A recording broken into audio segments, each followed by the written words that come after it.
సుపరిచితమే కావచ్చు. ఇంకా కొంతమంది ఎవరైనా కొత్త మిత్రులు, సో కొంతమంది కొత్త మిత్రులు ఉంటే ఉండొచ్చు. సరే, ఎనివే ఆస్పిరెంట్స్ అందరికీ first behalf of my side and behalf of Fermat education academy side, so all the best for one and all. So already thank you sir. Nagesh sir గారు ఆల్రెడీ చాలా మోటివేషన్ ఇస్తున్నారు. గతంలో మేము అంతే సక్సెస్ఫుల్ గా run చేసినాం, అంతే సక్సెస్ఫుల్ గా విజయాలు సాధించడం కూడా జరిగింది. ఓకే, అదే మీ మీరు ఇచ్చిన సపోర్ట్ తోటి మా వైపు నుంచి ఇంకా కొంత విల్ దాన్ని ఏమంటారు, మా వైపు నుంచి మమ్మల్ని కొంత ప్రోత్సహిస్తూ సో సక్సెస్ కావడమే. సో సదుద్దేశం మొదటగా మెథడాలజీ క్లాస్ స్టార్ట్ చేయడానికి ముందు మొదటగా ఏంటంటే, ఫస్ట్ యాజ్ ఏ ఆస్పిరెంట్ గా నేను జాయిన్ అయినప్పుడు, అంతకు ముందు అంటే నేను ఆల్రెడీ జాబ్ చేసుకుంటున్నప్పుడు కూడా ఆస్పిరెంట్ జాయిన్ అయినప్పుడు నాగేష్ సార్తో ఒకసారి మాట్లాడిన, పాత మిత్రులతో మాట్లాడినప్పుడు నాగేష్ సార్ నాతో షేర్ చేసుకున్న విషయం ఏంటంటే, సార్ మనము it's not commercial way, subject ని తెలంగాణ మొత్తం, ఎంటైర్ తెలంగాణ మొత్తం స్ప్రెడ్ చేయటమే నా ఉద్దేశము అనేది చెప్పినప్పుడు నేను ఇన్స్పైర్ అయ్యి మనకున్న దాన్ని కూడా ఎంతో కొంత, అంటే నేను ఒక 2019లో రిక్రూట్మెంట్ లో నేను రెండు పీజీటీ టీజీటీ రెండు కూడా స్టేట్ ఫస్ట్ ర్యాంక్ కొట్టినప్పుడు మనం ఎంతో కొంత సక్సెస్ ఫార్ములా ఉంది కదా, ఆ ఫార్ములాని మనం మిగిలిన వాళ్ళకి అందరికీ ఎందుకు షేర్ చేసుకోకూడదు, మిగిలిన వాళ్ళ సక్సెస్ లో మనం ఎందుకు పాల్గొనకూడదు, కంటెంట్ విషయంలో మిగిలిన విషయాల్లో నాగేశ్ సార్ పడుతున్న తపనలో మనం కూడా ఒక చేయి వేస్తే బాగుంటుంది అనే సదుద్దేశంతో స్టార్ట్ చేయడం జరిగింది. సో ఆ ఆ ఆ పరంగా ఆటోమేటిక్ ఏం జరిగిందంటే, దాని చూసాం recent గా. మీరు కూడా చూసినారు. ఇది పీజీటీ టీజీటీ జేఎల్ రిజల్ట్ మీరు కూడా చూశారు. సో ఆ క్రమంలో యాక్చువల్గా నాగేశ్ సార్ చాలా 10-15 డేస్ నుంచి ఇవాళ వల్ల కొంత డిలే అయింది. But like to take the classes continuously. Right, coming to our subject, అంటే మేజర్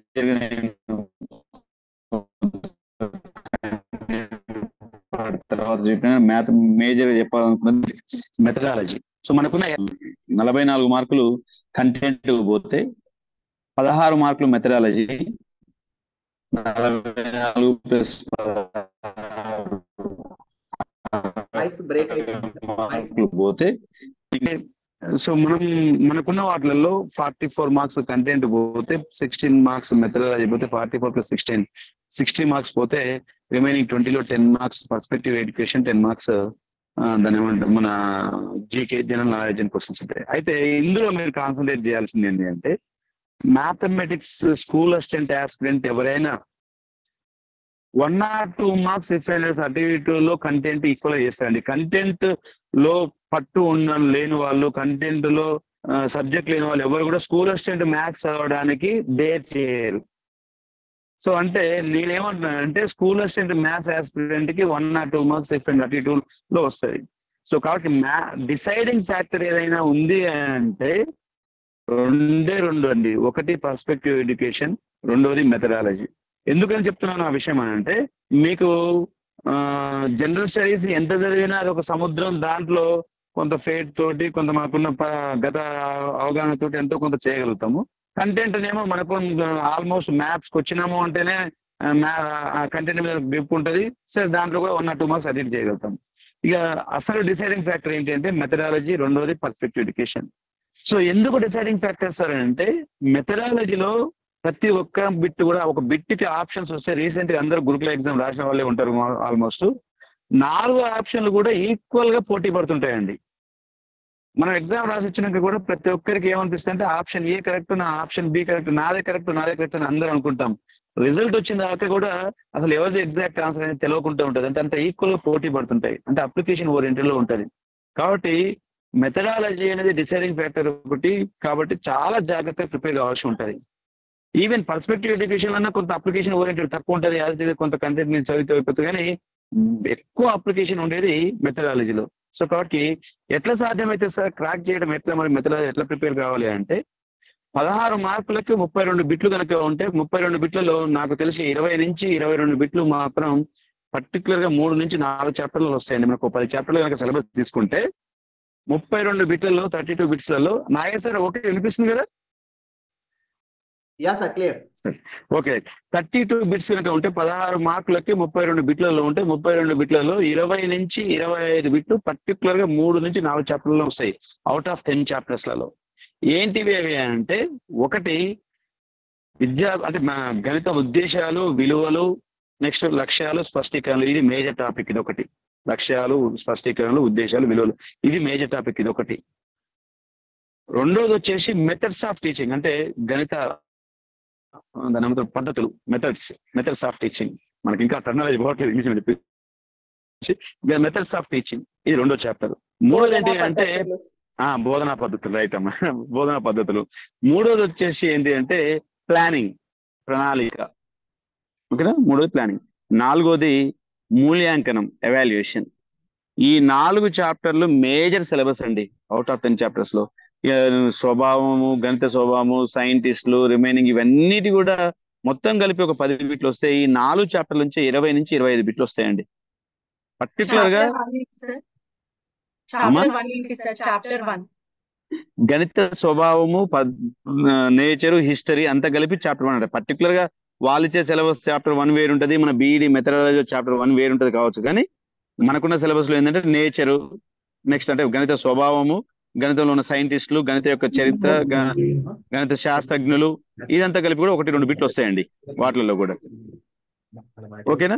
సో అంటే నేను నా అనుభవంతో నేను మీకు చెప్పగలిగింది ఏంటంటే, 4 చాప్టర్ని పర్ఫెక్ట్ గా ప్రిపేర్ అయితే 20 నుంచి 25 బిట్లు వస్తాయండి. మిగిలిన అంత సిలబస్ అంటే it doesn't means that you can leave the remaining syllabus. We have to, but there is a much scope to get the application oriented questions from these 4 chapters అండి. ఈ 4 చాప్టర్ల నుండి అప్లికేషన్ ఓరియంటెడ్ అడగడానికి ఎక్కువ scope ఉన్న చాప్టర్లు. అందుకోసమే ఎక్కువగా అడిగేది ఈ 4 చాప్టర్లు అడుగుతాడు. ఒకటి మెథడ్స్ ఆఫ్ టీచింగ్, బోధనా పద్ధతులు. రెండోది ఉద్దేశాలు, స్పష్టీకరణలు, లక్ష్యాలు, విలువలు. మూడోది ఎవాల్యుయేషన్, మూల్యాంకనం. నాలుగోది ప్రణాళిక. ఈ 4 చాప్టర్ల నుంచి ఎక్కువ స్కోప్ ఉంటుందండి. ఇది అప్లికేషన్ ఓరియంటెడ్ కి ఎక్కువ స్కోప్ ఉంటుంది. కాబట్టి ఈ 4టి చాలా జాగ్రత్త చదివితే ఆల్మోస్ట్ 60 to 70% సిలబస్ అయిపోయినట్టు. రిమైనింగ్ ఏంటి అంటే point to point as it is question ఉంటుంది. ఇప్పుడు గణిత శాస్త్రజ్ఞులు ఉందండి, గణిత చరిత్ర ఉంది. చరిత్రలో బిట్ను అప్లికేషన్ ఆడడానికి ఏముంటుంది, ఉన్న పాయింట్స్ అన్ని బై హార్ట్ చేసుకుని నోట్ చేసుకుని ఉంటే రోజుకు ఒకసారి చదువుకుంటే ఆటోమేటిక్ అది అయిపోతుంది. ఓకేనండి. సో రిమైనింగ్ ఇంకా వేరే ఏ సిలబస్ అయినా కానీ యాజ్ ఇట్ ఆడటానికే ఉంటుంది తప్పితే ప్రత్యేక అనుభవాలు, ప్రత్యేక అవసరాలు గల పిల్లలకు గణిత విద్య అని ఉంటుంది. అది కూడా యాజ్ ఇట్ ఆడటానికే స్కోప్ ఉంటుంది. ఒక బిట్ అలా కంపల్సరీ ఒక పర్టికులర్ ఒక 4 కాన్సెప్ట్స్ నేర్చుకుంటే ఒక బిట్ వచ్చేందుకు అవకాశం ఉంటుంది. సో అంటే నేనేమంటా అంటే మిగిలిన అన్నింటిని కూడా బై హార్ట్ మెథడ్ లో చదువుకున్నా కానీ వస్తాయి. కానీ ఈ 4 చాప్టర్లు మాత్రం చాలా ఇంపార్టెంట్ గా చదవాల్సి ఉంటుంది. ఈ 4 చాప్టర్లు కూడా పర్టికులర్ గా బోధనా ఉద్దేశాలు, విలువలు, స్పష్టీకరణ, లక్ష్యాలు అనేది ఇంపార్టెంట్ అండి. ఎందుకంటున్నానంటే బిట్ ఎగ్జామ్ ఎక్కడ క్రాక్ చేయగలుగుతామంటే ఒక హాఫ్ బిట్ తోటే జాబ్ అటు ఇటు అవుతుంటది.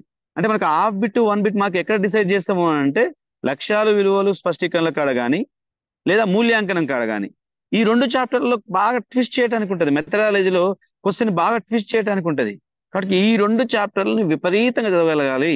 ఈ 2 చాప్టర్లో క్వశ్చన్స్ ఎటు తిప్పినా చేయగలగాలి. ఎట్లా చేయగలుగుతాం సార్, మరి ఎక్కడ ఏంది మీ సక్సెస్ ఫార్ములా ఏంది, లేకపోతే గతంలో మీ అనుభవం ఏంది అని అంటే, ఫస్ట్ చూజ్ చేసుకునే టెక్స్ట్ బుక్స్ ప్రాపర్ గా చూజ్ చేసుకోవాలి. ఇది ఫస్ట్ మెటీరియల్ తీసుకోవటం. రెండోది proper preparation, way of preparation, proper preparation. మూడోది ప్రాపర్ ప్రాక్టీస్. ఈ మూడింటిని గనక ప్రాపర్ చేయగలిగితే, ఎందుకంటున్నానంటే గతంలో కూడా నేను చెప్పాను, 10 పుస్తకాలు కొనుక్కొని 10 సార్లు చదవడం కంటే ప్రాపర్ గా ఒక పుస్తకమో 2 పుస్తకాలు కొనుక్కోవాలి, వాటినే 10 సార్లు చదవాలి. ఇది ఒకటి. రెండోది ఏంటి అంటే మనం చదివే విధానంలో ఎప్పటికప్పుడు మనం క్రాస్ చెక్ చేసుకోవాలి. ఎక్కడన్నా తేడా జరుగుతుందా, మనం పోతున్న ఎందుకంటే ఈ సప్లిమెంట్ మార్చిపోతే ఏప్రిల్ పోతే లేకపోతే నెక్స్ట్ సెప్టెంబర్ అనేటట్టు ఉండదు కదండి. మన లైఫ్ లో ఒకటే అటెంప్ట్. కాబట్టి దీన్ని ఎగ్జామ్ రాసినాక ఈసారి రాలేదు నెక్స్ట్ సారి చూద్దాం అనడానికి ఉండదు.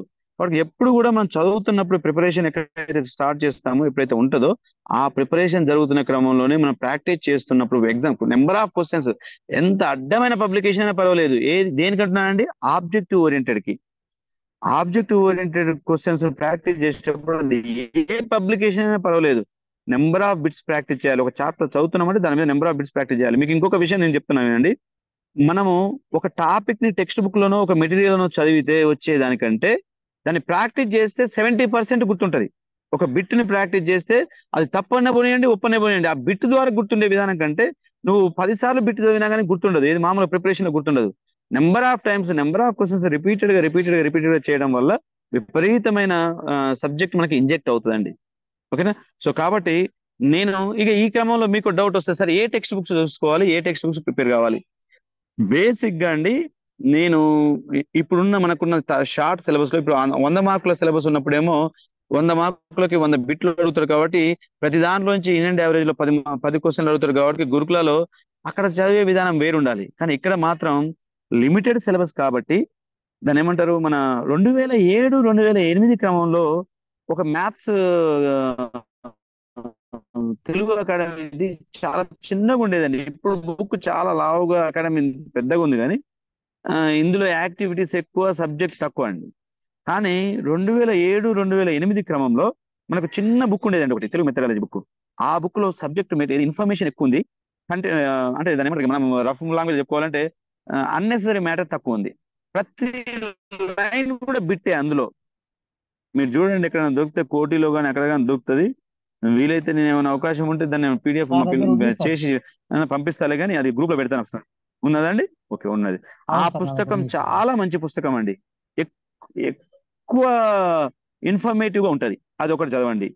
దానితో పాటు కొంత ఏదైనా చాప్టర్లు ఉంటే న్యూ టెక్స్ట్ బుక్, ఇప్పుడు రీసెంట్ గా మార్కెట్ లో ఉన్న బుక్ కూడా చూడండి ఒకసారి యాక్టివిటీస్ లో.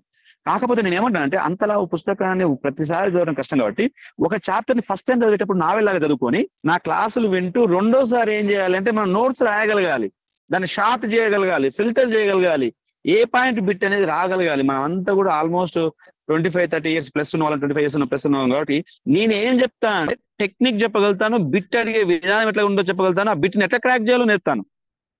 ఇవాళ రేపండి మనం ఆల్రెడీ బీఎడ్లు ఎంఎస్సీలు అయిపోయి సబ్జెక్ట్ అర్థం కాని వాళ్ళం ఎవరం ఉండము. అర్థం కాక కోచింగ్కి రాము. కోచింగ్ లో ఏం నేర్పుతాము అంటే, ఒక బిట్ అడిగితే 2-3 ఈక్వల్ ఆన్సర్స్ కనుక పోటీ పడుతుంటే ఆ ఆన్సర్స్ ని ఎట్లా ఎలిమినేట్ చేస్తాం, మనం ఎట్లా ఫిల్టర్ చేస్తాం, ఎట్లా క్రాక్ చేస్తాం బిట్ని, ఇదే మనం చేయగలిగేది. మొన్న చూడండి, రీసెంట్ గా మన గురుకుల సక్సెస్ అయిన వాళ్ళు ఎవరైనా చూడండి, 160 మార్కులకు ఒకవేళ ఉద్యోగం వస్తే అందులో 70 నుంచి 75 మార్కులు ఒక పేపర్ లో వస్తే మిగిలిన 75 మార్కులు 80 మార్కులు 2 పేపర్లలో వచ్చినాయి. అంటే ఎవరైతే మనం క్రాక్ చేయగలిగారో, అంటే ఇదే పద్ధతి నాకు చాలా మంది మిత్రులు, చాలా మంది నాకు పర్సనల్ గా మెసేజ్ చేసినప్పుడు కానీ, నాగేశ్ సార్తో షేర్ చేసినప్పుడు కానీ వాళ్ళు చెప్పిన వాళ్ళ ఫార్ములా కూడా ఏంటంటే, సార్ గతంలో మేము మెథడ్ 2ని మెథడాలజీ పేపర్ పోగొట్టినాం, ఇప్పుడు చేసినా వచ్చిందండి. అంటే నేను ఇది నా గొప్పతనం అనట్లేదు, వాళ్ళకి అంతకుముందు సబ్జెక్ట్ రాక కాదు, ఇప్పుడు కొత్తగా సబ్జెక్ట్ నేర్చుకుంది కాదు, కానీ ఆ బిట్ని క్రాక్ చేయటం నేర్చుకున్నాం మేము ఆ క్రమంలో. ఏది ఆ నెల 2 నెలల్లో కూడా ఒక బిట్ని ఎట్లా క్రాక్ చేయొచ్చు, ఎట్లా అడుగుతాడు, ఎట్లా క్రాక్ చేయొచ్చు, ఇది తెలియకనే ఇబ్బంది పడతారండి. ఒక్కొక్కరు సంవత్సరాల తరబడి చదివి కూడా ఉద్యోగం కొట్టలేకపోవడానికి కారణమైన, ఇప్పుడు ఉద్యోగం కొట్టిన వాళ్ళ యొక్క సక్సెస్ కైనా తేడా ఏంది అంటే, నేను సార్ 8 గంటలు చదువుతున్నా, నేను 12 గంటలు చదువుతున్నా, నేను మొన్న అసలు చదవలేదు వాస్తవానికి. కానీ చేయడానికి కారణం ఏంటంటే, సక్సెస్ కావడానికి రీజన్ ఏంటంటే, సబ్జెక్ట్ని ఎవరమైనా చదవగలుగుతాం, బట్ ఆ ఎగ్జిక్యూట్ చేయడం మోస్ట్ ఇంపార్టెంట్, ఆ బిట్ని క్రాక్ చేయడం మోస్ట్ ఇంపార్టెంట్. ఎట్లా క్రాక్ చేయగలుగుతాం అని అంటే, ఫస్ట్ బేసికల్ గా సబ్జెక్ట్ మీద విపరీతమైన పట్టు ఉండాలి. ఆ పట్టు ఎట్లా వస్తుంది? మీరు సార్ 10 పుస్తకాలు చదివితే వస్తుందా? 10 పుస్తకాలు కూడా అదే ఉంటుంది, తిప్పి రాస్తాడు. ఒకటే పుస్తకం లేదా 2 పుస్తకాలు, కానీ 10 సార్లు చదవాలి. దాని మీద ఒక అవగాహన వస్తుంది. అవగాహన వచ్చిన తర్వాత అప్పుడు బిట్ని ఎట్లా అడిగినా కానీ తిరగచ్చు. ఇప్పుడు మనకు ఫర్ ఎగ్జాంపుల్ వరంగల్లో యూనివర్సిటీ నుంచి for example arts and science కాలేజ్కి పోవాలి, నీకు మొత్తం టోటల్ గా తిరిగితే ఏ సందు నుంచి ట్రాఫిక్ జామ్ అయితే ఇటు పోతావు, అటు పోతావు. ఏది తెలియకపోతే కంపల్సరీ పెట్రోల్ పంప్ కాడికి పోయి ఆ నుంచి రైట్ సైడ్ పోతే వస్తుంది సార్ అంటాం. ఇది ఎవరికి? కొత్తగా నేర్చుకునేటోళ్ళకి. ఓవరాల్ వ్యూ ఉన్న వాళ్ళకి ఎటైనా తిప్పుతాడు. అవసరం అయితే సందు నుంచి ఇటుపోయి ఈ ఇంటి నుంచి ఎటుపోతే అటుపోతాం. అంటే ఎప్పుడు సాధ్యమవుతుంది అది అంటే, సబ్జెక్ట్ మీద కంప్లీట్ గ్రిప్ ఉండాలండి, సబ్జెక్ట్ మీద పూర్తి గ్రిప్ ఉండాలి. ఆ గ్రిప్ ఎట్లా వస్తుంది సార్ అంటే, 4 సార్లు తిరిగిన కాబట్టి వరంగల్లో నీకు తెలుస్తుంది. 4 సార్లు సబ్జెక్ట్ లో తిరగాలి. సబ్జెక్ట్ లో తిరగాలంటే ఏం చేయాలండి? 4 సార్లు విపరీతంగా చదవాలి. ఇది చేయండి, ఓకేనా? ఇక నా మెథడాలజీ వస్తే, నేను first teaching of method start చేస్తాను, బోధనా పద్ధతులు స్టార్ట్ చేస్తానండి రేపటి నుంచి. కొద్దిగా నాకు అదేది రైటింగ్ పెన్ ఒకటి కొద్దిగా అది డిలే అయింది, దానివల్ల ఇవాళ నేను అటెండ్ కాలేకపోయినా. రేపటి నుండి కంపల్సరీ ఎవ్రీడే వన్స్ స్టార్ట్ చేస్తే, మీకు గతంలో ఉన్న మిత్రులకు తెలుసు, మార్నింగ్ 5 o'clock అయినా ఈవినింగ్ అయినా కంటిన్యూస్ గా ఎక్కడా మిస్ కాకుండా చేస్తాను. ఓకే, నా మీద నమ్మకం ఉంచండి, మీ మీద మీకు నమ్మకం పెంచుకోండి. ఇదే ఫార్ములా. ఓకేనా? మా వ్యవస్థ మీద మాకు నమ్మకం ఉంచుకోండి, మీ మీద నమ్మకం పెంచుకోండి. మీ నమ్మకం పెంచే బాధ్యత మాది. ఓకేనా? భరోసా. ఇంకొక చిన్నది మీకు చెప్పాల్సింది, సార్ 2 పోస్టులు ఉన్నాయి కదా సార్, 5 పోస్టులు ఉన్నాయి కదా సార్, ఇది పడేయండి, మనకు కావాల్సింది ఒకటే పోస్ట్. మనకెందుకంటే మిగిలిన 4 పోస్టుల గురించి అర్థమైందండి. మనకు కావాల్సింది ఒకటే పోస్టు. ఆ ఒక్క పోస్టుకి మనం ఒక్కలమే కాంపిటేటర్. 100 మందిలో నేను ఒక్కరిని బయటికి రావాలనుకోవద్దు. నాకు కావాల్సింది ఒకటే పోస్ట్. ఆ ఒక్క సార్ మీరు గట్టెక్కిరు కాబట్టి పైకి వెళ్ళారు కాబట్టి మీరు ఎన్నైనా చెప్తారు సార్ అనొచ్చు. నేను ఏ రోజు కూడా ఉద్యోగం రాదు అనే కాన్ఫిడెన్స్ తో మొదలు పెడితే వాళ్ళు సక్సెస్ కాలేరు. ప్యాషనేట్ గా నాది job, Naresh Kumar PGT maths, Naresh Kumar JL maths, Naresh Kumar DL maths, ఇట్లా పక్కన పెట్టుకోండి, మీరు రాసుకోండి, ముందర పెట్టుకోండి, రూమ్ లో అతికించుకోండి. నేను చేయగలుగుతా, నా వల్ల అవుతుంది అనేది చేయండి. ఉద్యోగం ఎందుకు రాదండి? తన్నుకుంటూ వస్తుంది సక్సెస్. మనకంటే ఎక్కువ ఎవరండి చదివేది? అన్ని పెట్టుకొని ఆ ఫీల్ లోపల ఉండాలి. నాకంటే ఎక్కువ బిట్ సాధిస్తారు, నాకంటే ఎక్కువ చేస్తారు, కాన్ఫిడెన్స్ లోపల బిల్డప్ చేసుకోండి, ఆటోమేటిక్ గా సక్సెస్ మీ వైపు ఉంటుందండి. ఓకే, సో దట్స్ ఏంటండి. నేను సారీ ఫర్ ద డిలే. నా సైడ్ నుంచి మీకు కొంత లేట్ అయింది నా మెథడాలజీ. రేపటి నుండి మీకు ఫుల్ ఫ్లెడ్జ్డ్ గా సబ్జెక్ట్ వస్తుంది. చాలా కాన్ఫిడెంట్ గా ఉండండి. నేను చెప్పేదాన్ని ఇంకొక చిన్న ఫామ్ లో చెప్పడం మర్చిపోయాను. చదివేటప్పుడు కూడా ఈ రోజు చెప్పింది ఈ రోజే చదువుతాం, మళ్ళీ రేపు చెప్పింది రేపే కాదు, ఏ రోజైనా డే 1 నుంచి స్టార్ట్ చేయండి. ఇవాళ చెప్పాను, ఈ రోజు చెప్పాను, రేపు చెప్పినప్పుడు మళ్ళీ ఇవాళ చెప్పింది చదవండి, రేపు చదవండి. ఎల్లుండి చెప్తాను క్లాసు, ఈ రోజుది రేపటిది ఎల్లుండి. దానివల్ల ఏం జరుగుతుంది అంటే, first day class 1 day tough ఉంటుంది, second day, third day, fourth day, 10th డేకి పోయేసరికి ఫస్ట్ 2 రోజుల 3 రోజుల క్లాసు ఇట్లా ఇట్లా కళ్ళలో మెలుతుంటది, ఇట్లా తిరుగుతుంటది ఎమ్మటి టక టక టక టక. మీరు చూడండి, ఆ ఫార్ములా ఫాలో కండి, ఆటోమేటిక్ గా సక్సెస్. సార్ కంటెంట్ లో సాధ్యమవుతుంది సార్ అనొచ్చు. ఇట్లా కంటెంట్ లో మనం ఒక చాప్టర్ మొత్తం ప్రాక్టీస్ చేసిన తర్వాత కంటెంట్ లో ఏం చేయండి అంటే, కీ కాన్సెప్ట్స్, ఒక చాప్టర్ అయిపోయిన తర్వాత కీ కాన్సెప్ట్స్ అన్ని రాసుకోవాలి. ప్రతిజ్ఞ చేస్తాం చూసారా అండి స్కూల్లో రోజు, అట్లా కీ కాన్సెప్ట్స్ రోజు గంట, ప్రతి కాన్సెప్ట్ ప్రతి చాప్టర్ టచ్ చేయాలి రోజు. సాధ్యం అవుతుందా సార్ అంటే సాధ్యం అవుతుంది, మీరు చేయండి, సాధ్యం అవుతుంది. ఓకేనా? సో రైట్ అండి. మీకేమైనా సందేహాలు ఏమైనా ఉన్నా మెథడాలజీ వైపు అడగండి. సబ్జెక్ట్ లోపలికి పోకముందే సబ్జెక్ట్ ఏమి అడగండి, కానీ ఇంకేమైనా ప్రిపరేషన్ లో కానీ ఏమైనా టిప్స్ ఉన్నా కానీ ఏమైనా ఉన్నా అడగండి. ధైర్యంగా ఉండండి, మా మీద ధైర్యం ఉంచండి, మీలో మీరు ధైర్యం పెంచుకోండి. That's it. Right, anyone? Sir చెప్పండి సార్. సార్ అమ్మ వినపడట్లే మీ వాయిస్ ఏదో కొద్దిగా. మాట్లాడమ్మా శ్రీరచన. సార్ చెప్పేటప్పుడు బైలింగ్వల్ లో చెప్పండి సార్. కంపల్సరీ చెప్తాను, మీకు ఆ ఇబ్బందే ఉండదు. బోత్ లాంగ్వేజ్ వస్తాయి, ఎందుకంటే నిన్నటి దాకా మనం ఇంగ్లీష్ లో చెప్పుకున్నాం కాబట్టి ఇప్పుడు తెలుగు కోసం సెర్చ్ చేసినటువంటి కాబట్టి 2 లాంగ్వేజ్లు వస్తాయండి. అవి వద్దన్నా వస్తాయి ఆటోమేటిక్ గా. ఓకే అమ్మా, ఇంకా ఓకే సుజాత గారు. ఓకే, ఇంకెవరైనా? లాంగ్వేజ్ ప్రాబ్లం ఏముంటదండి, ఇంతకుముందు ఇంగ్లీషే చెప్పాం కాబట్టి. యాక్చువల్ గా కర్మాట్ అకాడమీ ఫేమస్ అయింది కూడా ఆ రోజులలో. ఫస్ట్ లాస్ట్ టైం పీజీటీలో ఇంగ్లీష్ అంటే భయపడ్డారు మెథడాలజీ. తెలుగు మీడియం వాళ్ళందరూ ఇంగ్లీష్ లో ఎట్లా రాయాలా, అసలు టర్నర్ ఎట్లా అర్థమవుతుంది అనుకున్న క్రమం లోపట, సో తెలుగు మీడియం వాళ్ళకు ఇంగ్లీష్ కూడా ఈజీ చేయించారు. కాబట్టి సార్ బేసికల్ గా తెలుగు మీడియమే కాబట్టి ఆ ప్రాబ్లం అట్లా చాలా ఇంకా బ్యూటిఫుల్ గా మన మదర్ లాంగ్వేజ్ లో ఇంకా బాగా ఎక్స్ప్లెయిన్ చేయగలుగుతాం, ఎక్స్ప్లెయిన్ చేస్తాం. సార్ ఇప్పుడే చెప్పినట్టు చాలా మంది అట్లనే డ్రాప్ అయ్యారండి. మీకు ఇక్కడ ఒక సీక్రెట్ పనిచేస్తుందండి. మా జిల్లాలో 1 ఉన్నాయి 2 ఉన్నాయి పోస్టులు. చాలా మంది ప్రిపరేషన్ లో డ్రాప్ అయ్యారు. మళ్ళా పదే పదే చెప్తా ఉన్నాం, అప్పుడే మనకు గట్టి నమ్మకం ఏర్పడాలి, మనమే ప్రిపేర్ అవుతున్నాం, ఆ ఒక్క ఉద్యోగం మనకే అనుకోవాలి. ఎందుకంటే 10 ఉన్న ఉద్యోగాలు కాదు, అప్పుడున్న అదే కాంపిటీషన్, ఇప్పుడైనా అదే కాంపిటీషన్, సీరియస్ గా ప్రిపేర్ కావాలి. సో ఆ రకంగా మనం ఒక ఆత్మస్థైర్యంతో పట్టుదలతో కనుక ముందుకెళ్తే ఖచ్చితంగా ఉద్యోగం మనకు వస్తుందండి. మీకంటే గొప్పగా ఎవరు లేరు, మేము చూస్తూనే ఉన్నాం. మనం all well qualified teachers, already students కూడా మంచి క్వాలిఫికేషన్స్ ఉన్న వాళ్ళం కాబట్టి ఖచ్చితంగా క్రాక్ చేయగలుగుతాము. మీ ఎమ్మటి మీరు ఉంటాము. ఎందుకంటే మీరు ఒక విషయం గుర్తుపెట్టుకుంటే, రోజు 6 గంటల నుంచి 9:30 గంటల వరకు మీరు, అంటే దాదాపు 3.5 గంటలు ప్రిపేర్ అవుతున్నారు. ఇంకొక 3 అవర్స్ కనుక మీరు ప్రిపేర్ అయితే, అంటే ఈ నోట్స్ కనుక మీరు ప్రిపేర్ చేసుకుంటే, ఈ 3.5 అవర్స్ ఇది ఈక్వల్ టు 6 అవర్స్ అండి. మీరు ఇంకొక అడిషనల్ గా 3 అవర్స్ చదివితే డైలీ మీరు ఆల్మోస్ట్ ఒక 10 అవర్స్ ప్రిపేర్ అవుతున్నట్టే. నేను ఒకటే రిక్వెస్ట్ చేసేది ఏంటంటే, మీరు 6కి కూర్చున్నారంటే 9-9:30 వరకు పర్ఫెక్ట్ గా అట్నే కూర్చోాలి, అటుపోయి ఇటుపోయి మెల్లకుంటా క్లాస్ లో కూర్చున్నట్టు కూర్చోగలిగితే 100% జాబ్ సాధ్యమవుతుంది. నేను ఎక్స్పెక్ట్ చేయలే 87 దాదాపు 100 మందికి వస్తాయి అనుకోలేదు. ఎక్సలెంట్ గా వచ్చింది. రేపు టీఎస్పీఎస్ కూడా, రేపు టీఎస్పీఎస్ రిజల్ట్స్ వచ్చినా గొప్ప చెప్పుడు కాదంటే దాదాపు 30-35 మందికి మళ్ళీ దీంట్లో కూడా వస్తుంది. రైట్, మా మీద నమ్మకం ఉంచండి, ఖచ్చితంగా మిమ్మల్ని ఆ రకంగా ప్రయత్నం చేస్తాం. నేను అన్నాను మీకు టెస్ట్ సిరీస్ నేను 16 పెడతాను అన్నాను. 4 రోజులు ఇప్పటికి 5 వారం రోజులు కానే కాలేదు, ఆల్రెడీ 8 టెస్ట్ సిరీస్లు అప్లోడ్ చేస్తాం మీకు. మీకు 16 అన్నాను, ఆల్రెడీ 8 టెస్ట్ అయితే అప్లోడ్ చేశాను. దాదాపు ఎగ్జామ్ అయిపోయేసరికి ఇంకా 100 రోజులు ఉంది. అది మేబీ 50 అయితే తెలియదు, 40 అయితే తెలియదు. 10 రూపాయలకి ఇచ్చేసిన వాళ్ళందరికీ కూడా సర్వీస్ ఓరియంటేషన్ ఇచ్చేసినాం మేము. ఒక క్వశ్చన్ టైప్ చేయాలంటే 10 రూపాయలు వాళ్ళకి ఇచ్చేసిన, మీకే ఇచ్చేసినాం అట్లా. ఓకే, ఈ ఆపర్చునిటీ ఉపయోగించుకోండి. సో ఇక్కడ ముగ్గురు నరేష్ సార్లు ఉన్నారు. నాగయ్య నరేష్ సార్, నరేష్ కుమార్. మరి ఈ sir Naresh Kumar sir sir నమస్తే సార్. సార్ ఎక్కడి నుంచే తీసుకుంటున్నారు సార్? ఈ 4-5 days కూడా ఇక్కడ తీసుకుంటారు. ఓకే సార్, ఓకే మంచి. Okay, thank you sir. ఉపయోగించుకోండి, ఎక్కడ అధైర్యపడకండి అమ్మా. చాలా ఈజీ జాబ్ కొట్టడం. తెలియక పాపం క్రాక్ చేసే వే తెలియకనే చాలా మంది సక్సెస్ గారు, కానీ చాలా ఈజీ అండి. మీరు అస్సలు అధైర్యపడకండి. Okay, we will be with you. మేము మీ వెంట ఉంటాం. మీరు జాబ్ కొట్టిన తర్వాత మీరు మా వెంట ఉండండి. ఓకేనా? Right sir, thank you. Thank you. Okay అమ్మా, ఓకే బాయ్.